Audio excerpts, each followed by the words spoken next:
Sid from Your Six Studios. Today in this video I'm going to show you how to stop text messages on your iPad. So if you have iMessage turned on, you're going to be receiving iPhone messages on your iPad. And to turn this off, you want to go to settings right here and click this and go to your name. So when you go to your name, you can find iCloud right here. So you probably have saved messages or something like that. We can just go to save to iCloud right here. And we can go to messages in iCloud.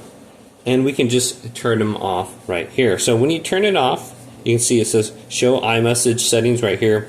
To use messages in iCloud, sign in to iMessage with the same Apple account. So if you turn it off right here, this will unsync your messages.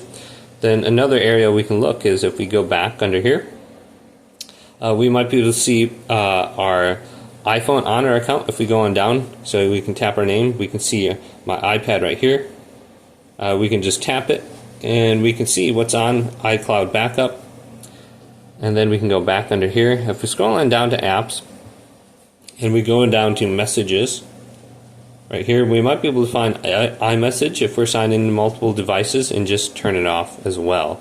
So check those two different areas, look for iMessage settings and just turn it off, and turn off iCloud for messages as well. Hopefully this video did indeed help you out.